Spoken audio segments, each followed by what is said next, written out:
골로새서 4장입니다. 2절 4절. 이 서신 기록 목적에 대한 설명은 끝나고 마지막으로 일반적인 권면의 말을 전합니다.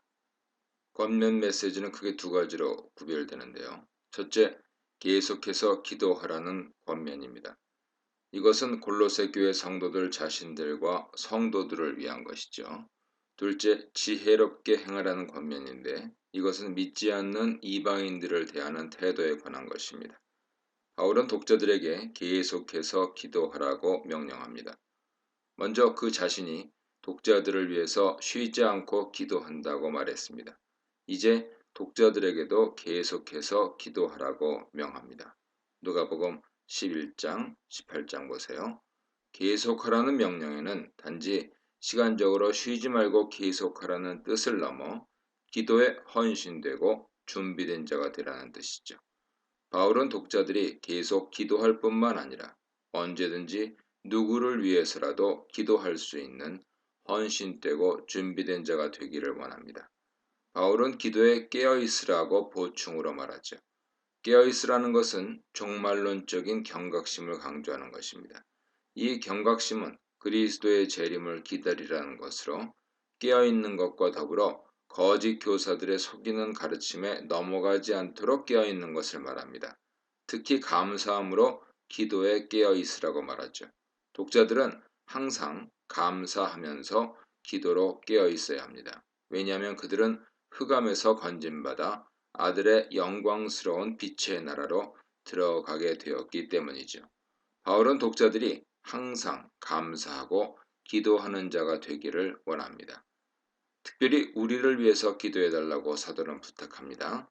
여기서 우리는 바울 자신과 그의 동역자들을 가리키는 것인데 특별히 디모데와 에바브라를 염두에 두고 있습니다.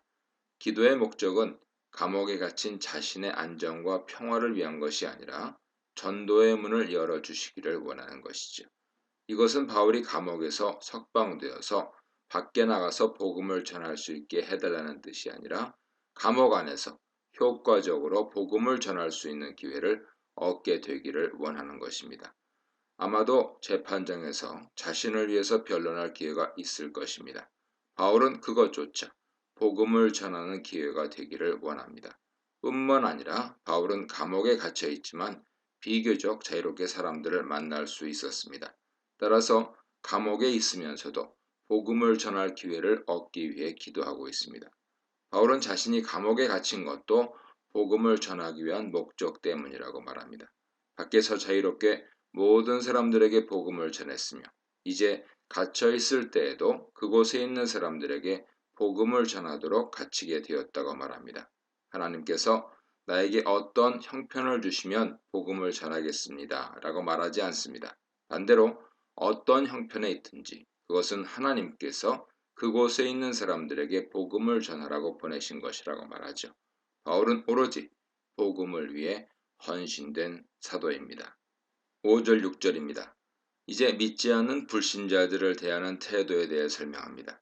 그리스도인들은 믿지 않는 자들을 대할 때 지혜롭게 행동하고 은혜로운 말을 해야 합니다. 먼저 이방인들에 대하여 지혜롭게 행하라고 명령합니다. 지혜는 바울이 강조했던 것으로 모든 지혜와 지식은 그리스도 안에 있죠. 그러므로 그리스도 복음에 합당하게 행동하는 것이 곧 지혜롭게 행하는 것입니다. 여기서 지혜는 거짓 교사들의 교만한 말과 대조됩니다. 지혜는 이방인들을 그리스도께로 인도하는 것이지만 교묘한 말은 독자들을 속여서 그리스도로부터 떠나게 하는 것입니다.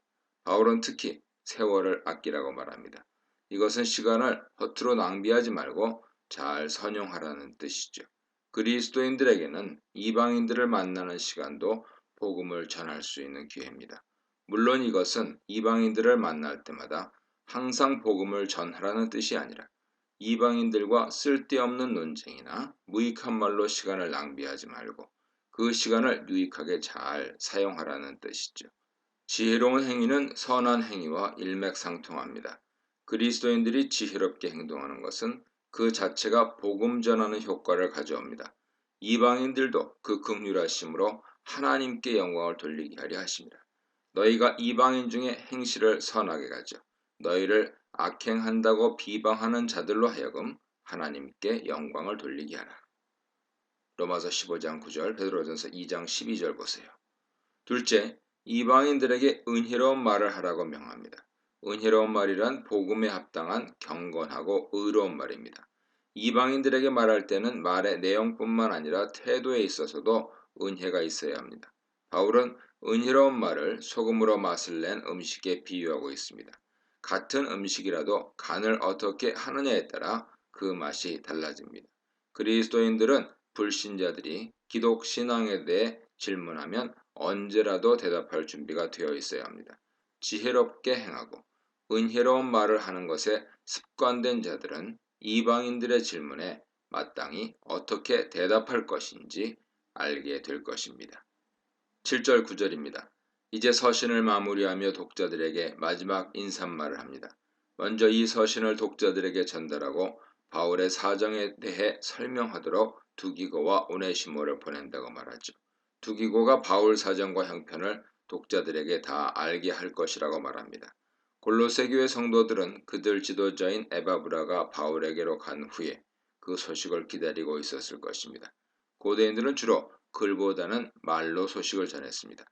바울은 꼭 필요한 메시지를 글로 써서 보내고 자신에 관한 여러 소식 사정은 두기고를 통해 들으라고 말합니다. 바울은 두기고에 대해 세 표현으로 묘사합니다. 첫째, 그는 사랑받는 형제입니다. 둘째, 신실한 일꾼입니다. 셋째, 그는 주 안에서 함께 종된 자입니다. 두기고는 바울의 제3차 전도여행 마지막 무렵 아시아에서 그리스와 드로아를 거쳐 예루살렘으로 가는 여행에 동행했던 사람입니다. 사도행전 20장 보세요.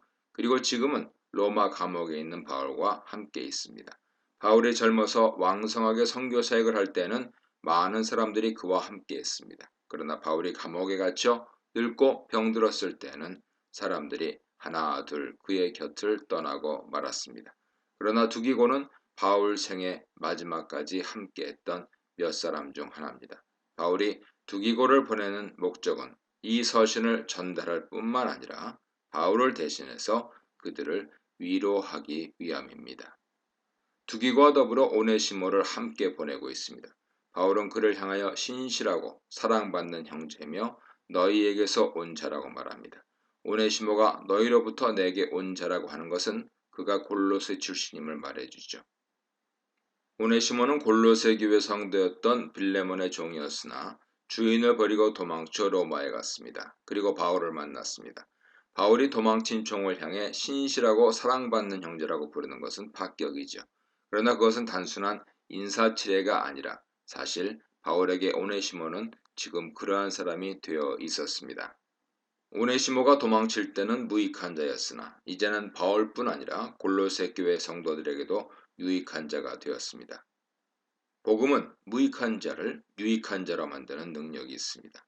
복음은 그가 다시금 주인에게로 돌아가게 만들었습니다. 당시의 노예가 도망쳤다가 주인에게 잡히면 10중 8구 죽임당했습니다.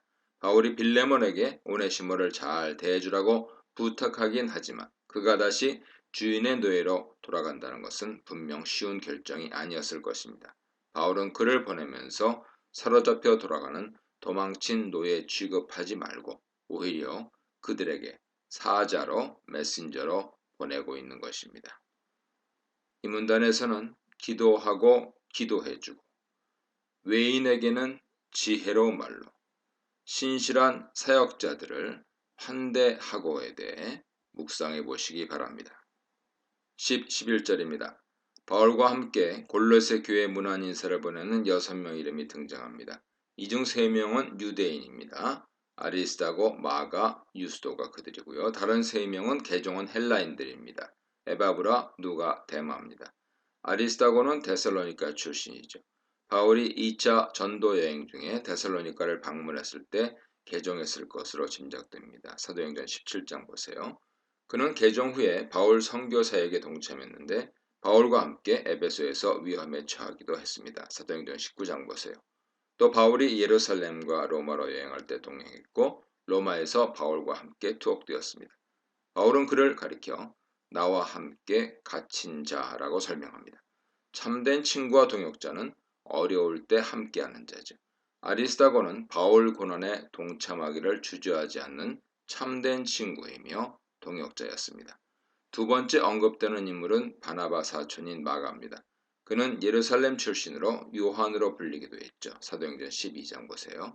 마가는 바울 1차 전도 여행을 함께 출발했지만 무슨 이유에선지 버가에서 도중 하차하여 예루살렘으로 돌아왔습니다. 사도행전 13장 보세요.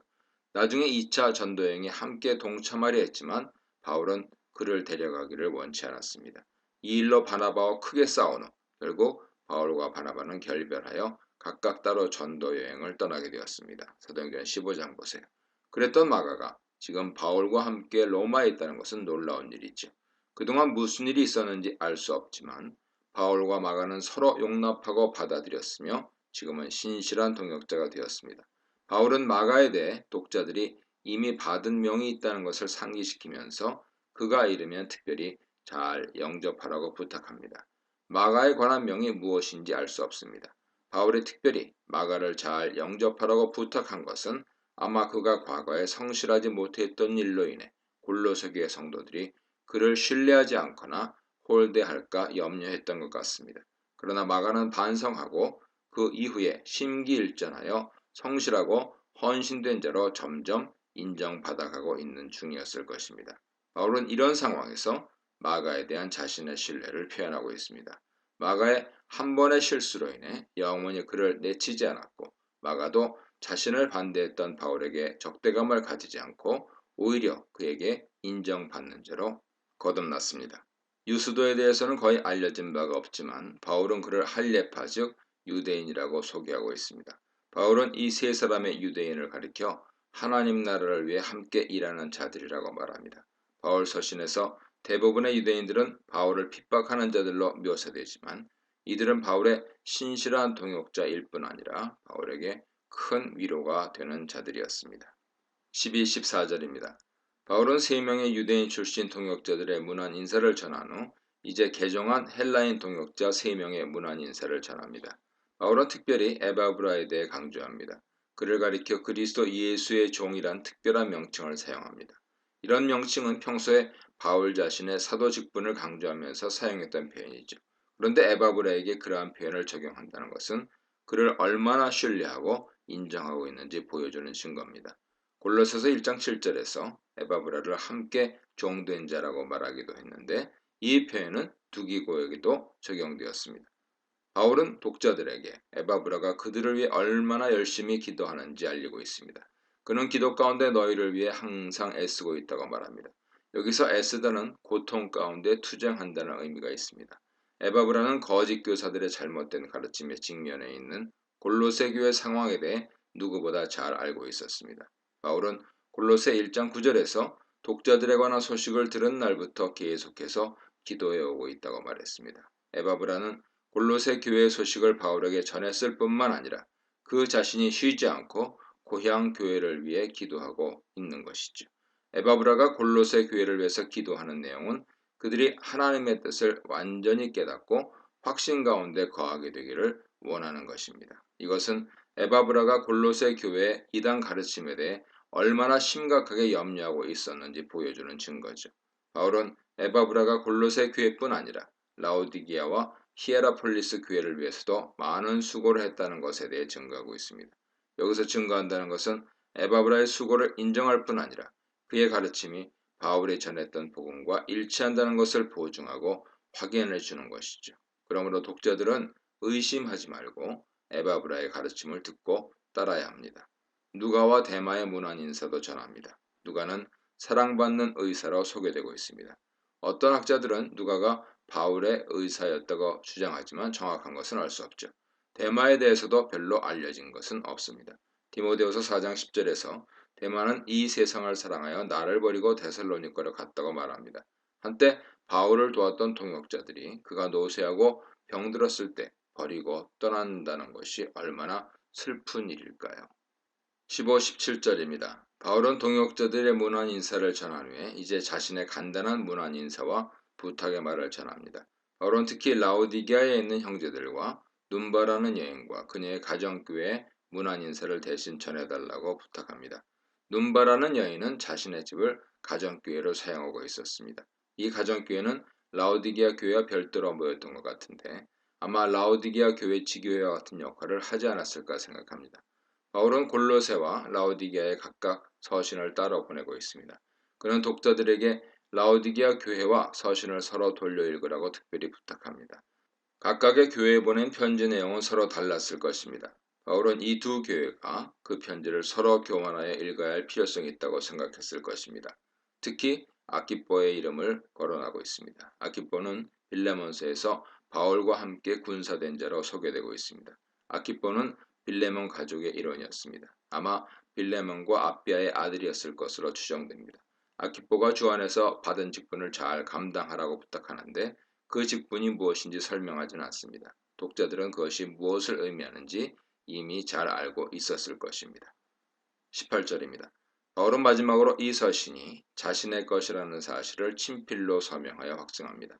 바울이 골로새서를 누군가에게 대필하게 했던 것이 분명하죠. 그러나 마지막에 자신의 친필로 문안인사를 첨가하므로 이 서신이 다른 사람에 의해 조작된 것이 아니라 바울 자신의 서신이라는 사실을 보증합니다. 바울은 내가 매여 있다는 사실을 기억해달라 부탁하면서 서신을 맺습니다. 아마 이것은 독자들에게 바울 자신을 위해 기도해 달라는 부탁일 것입니다. 이 문단에서는 동역자들 소개, 문안하고 문안 전해주고 바울의 친필 문안에 대해 묵상해 보시기 바랍니다.